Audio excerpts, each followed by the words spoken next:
Ron Latz is an industry veteran. He has been doing legal marketing for the last 15 years, starting with Reuters, and he knows a ton about growing legal businesses. He has bazillion clients. He's been doing consulting and fractional CMO work, meaning a person who thinks about your marketing day in, day out. He's been in those roles for a few years now, and he has glorious reviews on his LinkedIn profile. Ron Latz, Latz. This is not a commercial for Ron, although it should be. This is a commercial for this podcast episode because you should listen to it and you will learn a few technical things about marketing that will help you make better decisions with your marketing for your law firm. Enjoy the episode.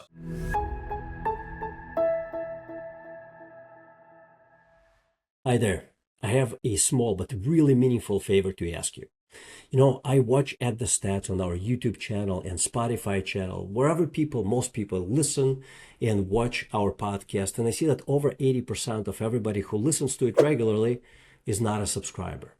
I'm asking you to subscribe to this channel. And the reason for that is my mission and the mission of my team is to help as many small law firm owners to learn how to transform their law firms into better businesses, and so they in turn enjoy better lives.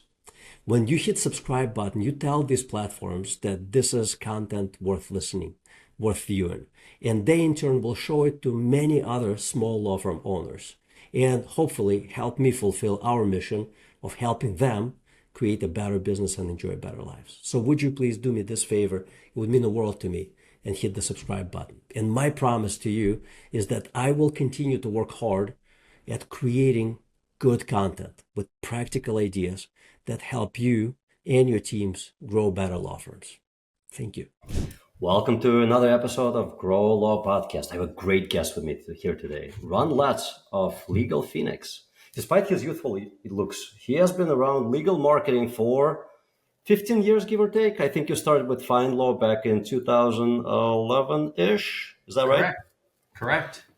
Awesome. And all throughout the years, you are now at the point where you're a fractional CMO to a great deal of fairly sizable law firms. And many of them have praised you on your LinkedIn profile. If you look up Ron Latz, Latz, on LinkedIn, you will see a ton of praise left to you by your clients. And some of those notes are incredibly impressive. I think the most recent one is from a PI attorney who's been practicing for 41 years and said that he has never seen marketing results like he has seen with you in a relatively short span of time, under a year. Ron, welcome to the show. Thank you so much for having me. I appreciate it. First time I've been actually complimented on the younger look, so I'll take that all day, every single day with young kids running around. It doesn't feel like that, but as long as we present on video well, it's great. You do. And listen, when you drop off your oldest at college, which is what I did 3 weeks ago, you will feel a hell of a lot older. A hell of a lot older. Like my kid's in college now. Well, that is a big accomplishment. And that is, listen, the stages of life, right? So even when they were going off for their first day of first grade a week ago, it's bittersweet. It's great to get some normalcy and some quiet in the house during business hours, but it's also like, now I can't pop out and just have quick lunch with them like I did on the summer, or, they've got to get ready in the morning. So it's a little bit more down to business. It was very bittersweet, but when you said normalcy at the house, so my kids are 18, 15, and 16 months. There's no normalcy at the house. No. It's always a little bit of a mayhem, and it's great. I love it. Awesome. You were almost a free man there. Everyone was out of the nest. Now you got another one in. One of my best friends of nearly 30 years, when I told him my wife is pregnant, there was a very long pause. Half a minute. And then he just asked, why?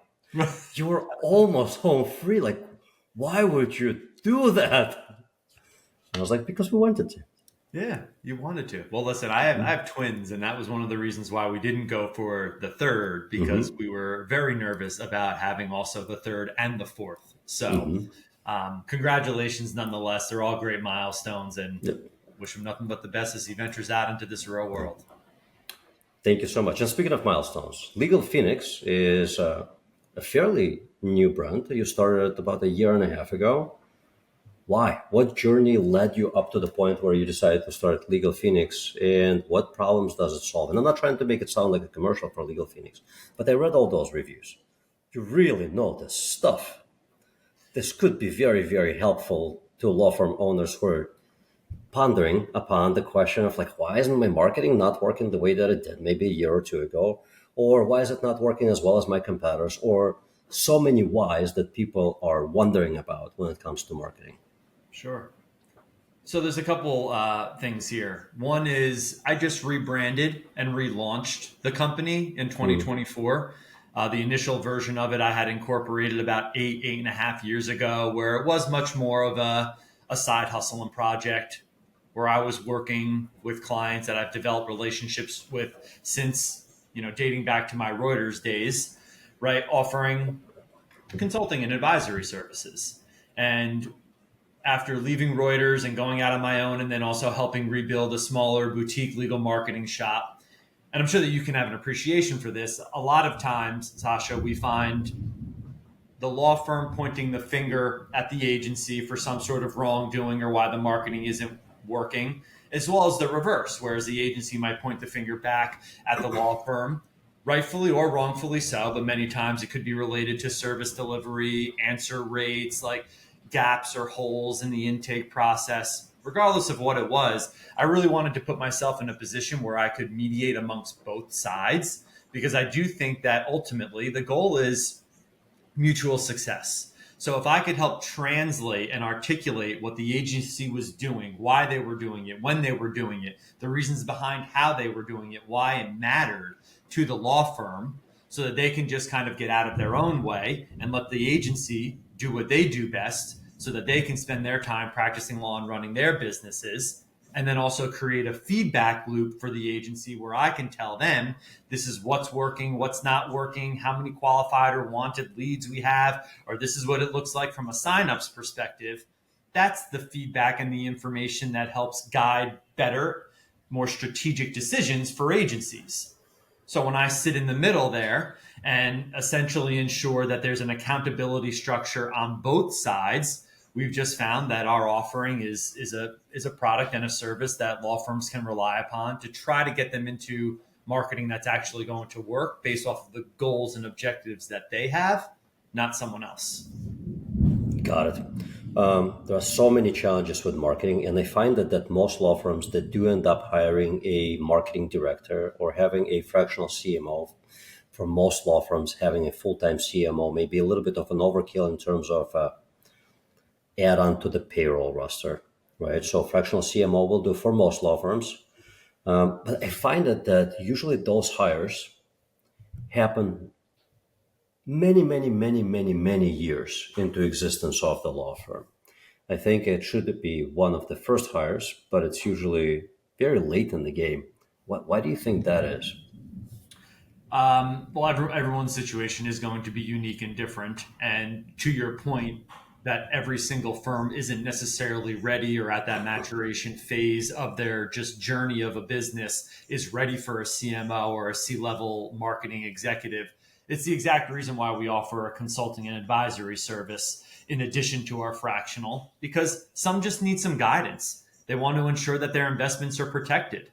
They get proposals, they get marketing reports. Many times they don't understand them. They don't get the expectation that is being set around performance, how long it's going to take to start seeing results, how this might have other downstream impacts. So we just have to have an offering where we can talk to these individuals and these lawyers so that they feel more confident about the investments that they're making. On the fractional side of the house, usually there is at least some sort of marketing resource internally. Could be a coordinator, a manager, a director. Many times it's a lawyer that is kind of sitting in the seat of CMO and driving the marketing because they are the face of the firm. When it gets to the point where they need to buy back a lot of that time so that they can build the business, keep hiring, practicing law, all the things that are very important to them, right? They look for a service like us so that they can still keep doing what they are doing, but have someone in their corner making sure that their investments are safeguarded. That makes sense. We know that marketing game has gotten exponentially more complex over the last 25 years or so. If we were in business doing B2C law, like personal injury, criminal defense, estate planning, whatever it may be, 25 years ago, around 2000, our advertising mediums would be yellow pages. Mhm. And if we were in PI, probably billboards and maybe radio. And then we would network with other attorneys who were in position to send us business. But that was it. Mhm. Today, the array of channels that we could use to attract prospective clients is multitudes greater, multitudes greater. And I find that often law firm owners who are not marketers by trade are lost at what works and what doesn't work. And they invest into different and sometimes shiny objects because it's something latest and greatest. And then after some time, they see that it's not working and they're like, "Oh, that didn't work." And they go somewhere else. And sometimes the real reason why it didn't work is they didn't give it enough time or budget or effort from whatever marketing vendor that was working on it. In your view, as you work with multiple law firms and you have that advantage over me, I'm a search marketer. Search marketing is what my team does. So, in your view, today in 2025, if you and I were operating a B2C law firm like PI or criminal defense or any of those, what would really work well for us? Where would we allocate our most of our budget to? Again, depending upon your goals and objectives, as well as your practice area and primary market, that's going to vary, very much across the board and across the country. I think one of the things that you had described there, as far as the difficulty around what is working, what's not working, where do I put my dollars, and where do I push my chips into play here, is the position that we are in. Because unlike you, I don't provide a search marketing product. I don't manage ads on behalf of the firm. I'm not building or redesigning websites. I'm never going to take any scope away from you, because by design, built the consultancy that way. So when I am talking to lawyers about where they should put their investment dollars, I'm coming at it from a purely vendor neutral perspective. For example, I can tell a firm, because I'm not going to then sell them the product, listen, you should try paid search. It's going to take a $30,000 to $50,000 a month investment. Maybe you are in personal injury, you're looking for the roads and the wheels cases. But in this market, this is what it demands in order to be successful. And we've got to be able to maintain this investment for 6 to 9 months to see whether or not it's really working and we want to double down or pull out of the market. Right? I can say that to a firm and set that expectation and let them know that cost per lead, acquisition cost, it's going to be real ugly the first 2 to 3 months. And then as we start to optimize and pull levers in that campaign and get qualified leads and sign-ups, right, we're going to start to see the unit economics be a little bit more attractive. And then once we're fully up and running, we've built traction, we know what levers to pull. Now that's where things start to look a little bit better. I don't then go to them and say, well, now you should buy that service from me too. So when I am recommending like what you should be doing today, I think it depends upon like how much of your total annual revenue you are allocating towards marketing. What is that percentage?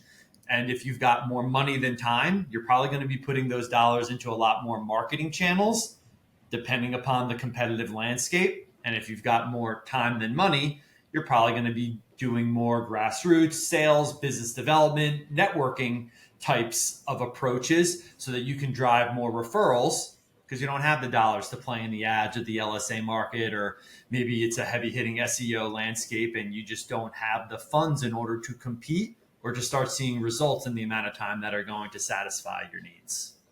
Sure. Let's run a hypothetical scenario. Sure. You and I, before we hit the record button, we were talking about a mutual acquaintance, Mr. Iowa, who was on this podcast just yesterday. Tim Simmelroth, he is in Dubuque, he's in Des Moines, and somewhere else in Iowa. Let's pick any one of those smaller markets, figure about 500,000 residents, and let's not focus on PI.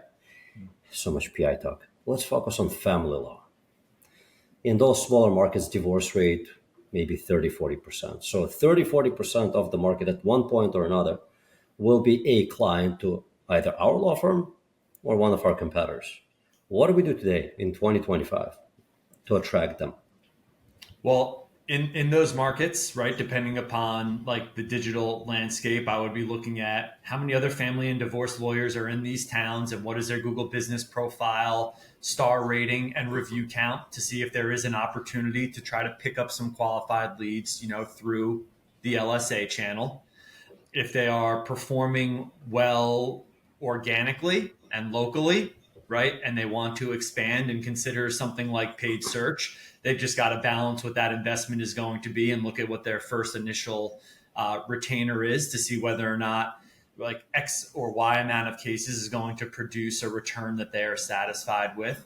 But especially in some of these smaller areas where you can lean into like local connections, community involvement, community engagement, start networking with other service professionals like the psychiatrists, the therapists, or accountants, real estate professionals, right? Because this is all tied back to, right, the family and divorce firm. These are other individuals in their stratosphere, right, in their ecosystem that they can be networking with. I would be making sure that all those people are also on an email list so I can own the distribution, not be beholden to an algorithm to show my content so I can stay top of mind, right? Like these are some of the things that more successful firms are leaning into, especially when there's like major national players. I know I'm going back to PI here, but you've got these national players that then dive into a market and they gobble up all the radio, the TV, the bus wraps, the park the benches, right? All of it. They throw tons of money at it. The way that you can beat those Goliaths is by getting into the trenches and being actively involved and showing like you are part of that community. And some of those bigger firms just aren't willing to play there. Mm. You've mentioned staying in front of them, and I know that you do newsletters. There is a resurging trend in popularity of newsletters. For those who do not know, it's kind of flying under the radar, but I just came back from a huge marketing conference inbound by HubSpot, and their prominent figures were like, newsletters are back in. They're popular once again. So when you say staying in front of all of these professionals, real estate agents, other lawyers, et cetera, et cetera, et cetera, being a member of the community, I know that one of the questions that people would push back with would be like, what do I say? I get the same question when someone is asking or inquiring about potentially being more active on LinkedIn. Like, you've got a ton of experience, a ton of expertise, you've got a ton of stories. As a lawyer, you are building a business, you are hiring people, you are purchasing technology, you are servicing clients, right? You went to law school, you might have had a bunch of other jobs before you came into practice. You might have been at big law and now you started your own shop, hung up your own shingle. There are so many, there's no, you are living your experience, right? You are you and nobody else is, and sharing, whether it's the trials and tribulations, the success stories, the experiences that you're going through, building in public. Those are all interesting things that other people, they do care about. It's just whether or not you're willing to put yourself out there, especially on a newsletter where it's a lot people that have opted in, right? I'm not saying you go and buy a list and add 20,000 people to your distribution list. But if these are people that opted in because they saw you at an event, they submitted a form on your website, right? You network, you saw them at a conference or maybe at a CLE, you know them from the bar association, right? Like most of those individuals are opting in. They're raising their hand and telling you that they want to hear from you, right? So you can work with other companies that can ghostwrite the content for you if you can't find the time of day to do something like that. But I do think that a newsletter, and I'll tell you a quick story. I write content on LinkedIn. I've been doing it almost daily for 4.5 years. Wow. And it's been one of the primary drivers of my business. And after I felt like I got to a point where I could rely upon a certain amount of visibility, I started bolting on additional channels, just like I would recommend to my clients. I kind of not mastered, but I got to a certain degree with LinkedIn that I then started, right, going after podcast guest opportunities. And then I did the newsletter, and then I did the webinar. Like I added these things on, and now I use them all together to create, kind of a flywheel. But back to the story here. We talked earlier about my good friend and colleague, Charlie Mann. He owns an agency called Red Kraken Creative, which also just does all newsletters for lawyers. But about a year and a half, 2 years ago, he had said to me, like, Ron, and he might remember it a little bit differently, but what I heard was, like, how do you not have a newsletter if you are producing content for LinkedIn every single day? It was just one of those moments, like the question you asked me earlier, like, Ron, you only have 3 of these webinars on your website, but you've got them all on YouTube. Like, why are they not all on your website? It was just one of those, Sasha, where I just said to myself, Charlie, you're right. Like, I've got all this content. I'm doing it daily. I can at least do a weekly email. And next Friday will be 52 consecutive weeks Ah, that, that I'm doing. congratulations. Have you So ever thought about doing paper and ink newsletter? again, it's another Charlie, Great Legal Marketing, Ben Glass thing, like the snail mail print newsletter. It lands very differently. It is a pattern interrupt. And even if they take that out of the mailbox, look at it and throw it away, like they saw your face, they saw your logo, they saw your name, And and it cost you $1.50. and right, you printed it out, you paid for postage, and now hopefully you're maintaining that top of mind presence, because no matter what, like, that's still going to hit their inbox, their mailbox Yeah. every single month. So I believe Ben Glass learned that approach from Dan Kennedy, who is an iconic marketer who everybody in the industry knows and loves, or should know, and will Yes. fall in love if they get to meet him. His approach, Dan Kennedy's approach to writing newsletters. First of all, they have to be paper and ink. Otherwise, they're not going to get the same visibility. So if you, Mr. or Mrs. Law Firm owner, are considering like a newsletter, yes, a newsletter, preferably paper and ink. And there is a magic formula that Dan Kennedy taught me. First time I was at one of his conferences, roughly 15, 16 years ago. And he said, your newsletter should be broken apart into 50, 35, 15.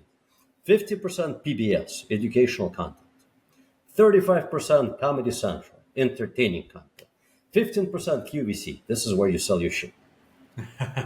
It's like, that's the formula. If you break it down like that, your newsletter, if you succeed, is going to become great bathroom reading material. I remember those words like they were spoken yesterday because it struck a chord. If it's interesting, they are going to take it to the bathroom with them. And if you get that intimate with your content, with them, they will remember you. And if you deliver that newsletter, paper and ink, without a fail, every single month, they will get to interact with you, with your content, every single month. And I didn't know that Charlie Mann does newsletter now. I believe he was with Great Legal Marketing some time ago, and that's where I saw him. That's how I know the name. I do not know the guy personally. But it's a very interesting concept. I definitely, for almost anyone, do not recommend that they create their own newsletter. There are people who will do it at a fraction of a cost, at a fraction of a time.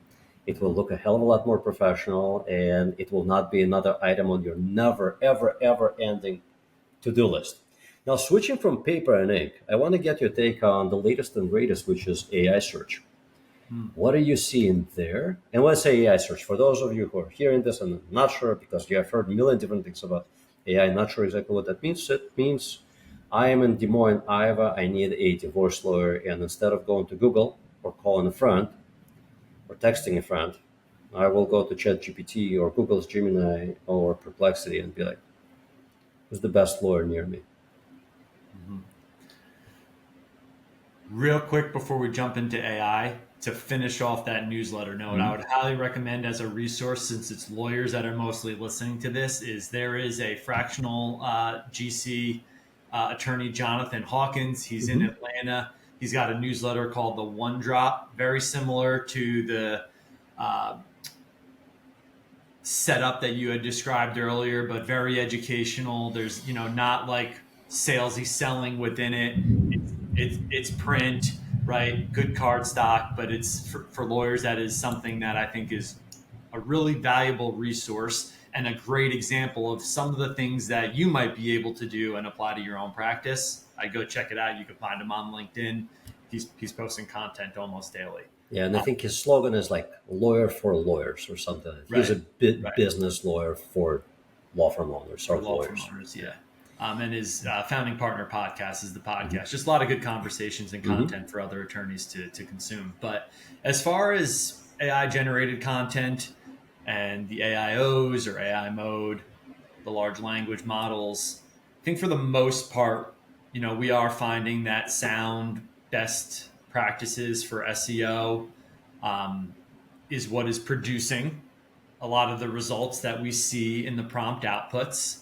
I think it's just another unit on the search engine results page where people no longer need to click through to the website. So it does make attribution and understanding, click flow to a website a little bit more difficult.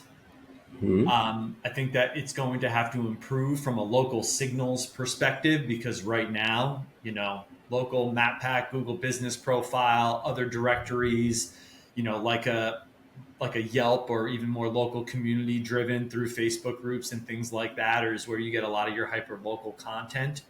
You see a lot of these studies out there that are also saying, well, this is taking away from general search behavior and people going to Google. I think if you look at Rand Fishkin's recent information about this from SparkToro, and he commissioned some other studies, but it's somewhat showing the opposite in that now more people, yes, may start their query or prompt in a large language model, but after getting the output, doing due diligence and then fact checking, referencing whatever result they got back on a search using a search engine. So, time will tell to see how the search engine results pages kind of morph into this new um, like UI, if you will, like how it's going to appear. And AI mode is what the future really does look like, where it's a lot more conversational. Um, just be interesting to see how they're going to start really incorporating ads into that UI because that's going to be the next step. They don't Yep. want to sacrifice that revenue for much longer. They've got to Yep. figure out a way to sneak in those ads. 100%. Well, they'll already have an equivalent of a local map pack in ChatGPT. So you can see that map and you can see those listings for 3, 4 law firms. So it's very interesting. It's an ever evolving field. My team has been experimenting with it and building tools for it for the last 3 quarters. We're recording this in September, early September of 2025. So we started like Q3 of 2024, and we're about 9 months into this journey. And we're like, it's really, really has significantly evolved and improved over just the last almost 12 months. And yes, a lot of informational search absolutely takes place on ChatGPT just because informational search has become so much more intuitive, easier. You don't have to read it anymore. If you do not want to read it, you can just have a conversation on the fly. So ChatGPT and Google's Gemini and Perplexity are wonderful for those things. But interestingly, we keep on seeing that when it comes to making a commercial decision, like who am I going to hire? Who do I call? It goes like, okay, I'm going to put down my phone and I'm going to look at my laptop and I'm going to go to Google Maps. I'm going to look at the reviews. So the trust, like 95% of trust is still on Google and maybe 5% is on ChatGPT, but I do expect that that percentage will change. So if you are managing your law firm and you have heard the term of GEO, which is generative engine optimization, or any other variant that has to do with optimizing your law firm, I'm not even saying your website, but your law firm and its web presence across all of the channels to be found through ChatGPT and Gemini and Perplexity, and maybe something else will come out in the near future. I don't know. It is today, it's almost like 25, 28 years ago talking about the SEO. It was such a new thing and nobody understood it. And those who did understand and those who did invest, they have done tremendously better. Those early movers, they had the ginormous advantage that they did get found in Google. They did get leads at 5 cents a lead. They did convert cases at 50, 75 cents per case. Like ChatGPT is going to cost you a lot more to get featured there because, as you said, you really have to have an incredibly strong SEO foundation. General SEO, local SEO, you have to be prominently featured across numerous directories to be found there now. It's quite a bit of work, it's an investment, but if you're not making it, 5 years from now, maybe 3 years from now, you'll be like, why didn't I do it in 2025 when it was still relatively cheap? And in what I started talking about marketing 25 years ago, it was infinitely easier than it is today, and it just keeps getting more complex and thus more expensive. And my fear, and I wonder what your take on this is, that for new businesses, new law firms, or any other business entering into the arena, it soon may become prohibitively expensive Mhm. to get the business started because getting clients is just getting more complex, incredibly more expensive. What's your take on that? I think that complexity is driven by the fact that 25 years ago, the customer's journey was much, much more linear. They could open the yellow pages, get the phone number, call the firm, get the consult, and be retained. Even 15, 16 years ago, when I got into the space and started working at Reuters, I could spin up a website, Sasha, that was 15, 20 pages, do a blog post every other week, and maybe get a directory listing. And those firms would crush within their markets, right? It just what was needed and what was required in order to compete just got exponentially more difficult. And the customer's journey is not linear. They are getting your name along with two or three others from a trusted individual in their close network, their circle, whether it's a service professional, another family member, or a colleague. They then go online and do their due diligence. At least the more sophisticated buyers are. They take those names, they look you up, they look at your website, they check out your social profiles. If you've got videos, they're going to consume those videos to try to get a feel of who you are as a person. And now with another avenue for individuals to, jump from social, web, video, TV, now into large language models and this more conversational type of search, it just highlights the importance of how you need to have a diversified portfolio and making sure that you are spending your time, money, and attention in the channels where your audience, your ideal client profile, is spending the most of their time. And that's Sure. where I think it becomes a little trickier. It's Yeah. making sure you've got the infrastructure in place to figure that out. Because if you're not then collecting both the qualitative and quantitative data, you're going to make decisions based off of, tech driven attribution, which might not be telling you the whole entire story. So that's another challenge that the firms run into Sure. this. Sure. And even a greater challenge is when your prospective client never asks anyone for referrals. They just start on ChatGPT or Google or wherever else they decide to start, which most natural it would be first Google, then ChatGPT, then whatever other search platform. They never ask anyone for any advice. They just start looking. And if you're under invested in your marketing, it's one of the most expensive decisions you have ever made. Yeah. Like life is probably very, very difficult. Like living off of referrals is becoming more and more difficult, especially in the age where Gen Z and Gen Alpha, that's closely following Gen Z, Mm-hmm. they don't like to talk to people.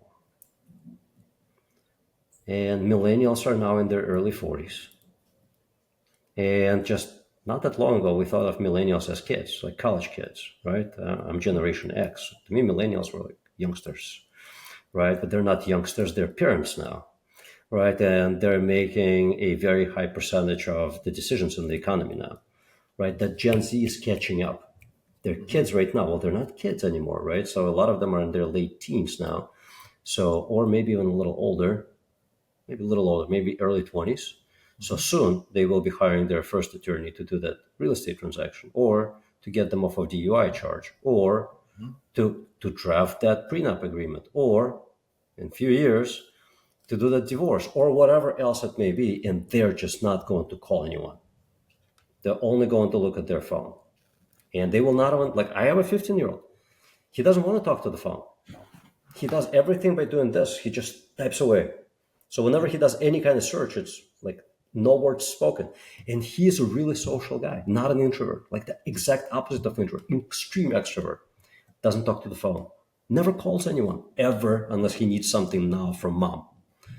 All other instances, it's texting, right? And typing something. So if you haven't invested in GEO yet, find, and I'm not making a plug for my company, find a reputable company that knows how to do it, that can show you a few success stories and can actually prove, like link what they've done to get their clients to be easily found in AI search. Again, today, September of 2025, it's your Chat GPT, it's Gemini, which is Google product. It's very good. It's not as good as ChatGPT for many things yet, but I believe because Google owns that hardware, or not the hardware rather, but the operating system, right? They're probably going to take over ChatGPT at some point, just because they're naturally embedded there, and Perplexity to like a small degree.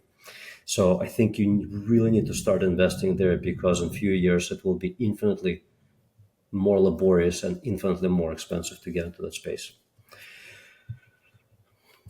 Any parting advice for the end of this episode, or do you want to say something else? Sorry, I cut you off Well, there when for we a were second. talking about AI, I just don't think that it can be completely ignored, right? Like, do your best every single day. The advancements are significant, but if you don't at least try to incorporate it into some of your day to day, it could be with marketing, Yeah, it could be for operations and making SOPs, it could be just like basic organization, right? I'm not saying you have to go out there and build your own agent or build your own custom GPT or anything like that, but it's not that AI is going to replace a lot of the firms. It's the firms that are using AI that are going to replace a lot of the firms that don't use it, because of the advancements that you can get in the productivity and efficiency gains.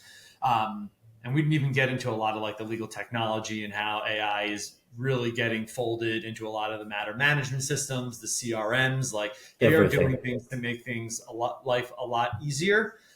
But at the end of the day, right, like when you are looking at all this stuff, it's got to go people, process, and then technology, right? Like, Hmm. people will try to take the technology and then force a process through whatever features or capabilities it has, and then just lay it on the people. No, your people, like that human element, that vulnerability, that empathy that you can essentially have towards another individual on a phone, and then using the technology to, be even better at what you do. Like, that's the winning formula. You can't I, abandon the people part of the process. I agree, and I think that the future is exceptionally bright for those who embrace the changes. Yeah, And I'd agree.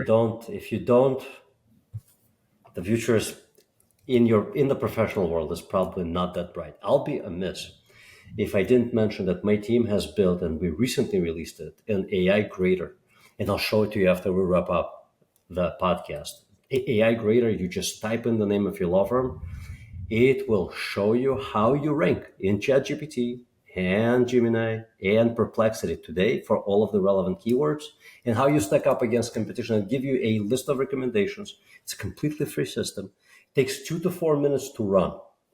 Do not hit the back button. It's literally working with 3 AI systems to pull all that data and present it to you in a very simple to consume format. So check it out. It's AI-grader, GRADER, .growlaw.co. Again, AI-grader.growlaw.co. It's a really new thing. We tested it back and forth, and it's awesome. Absolutely awesome. So I'll check there it it is. out. All right. Ron, it was a pleasure having you on the podcast. Thank you so much. I appreciate it, Sasha.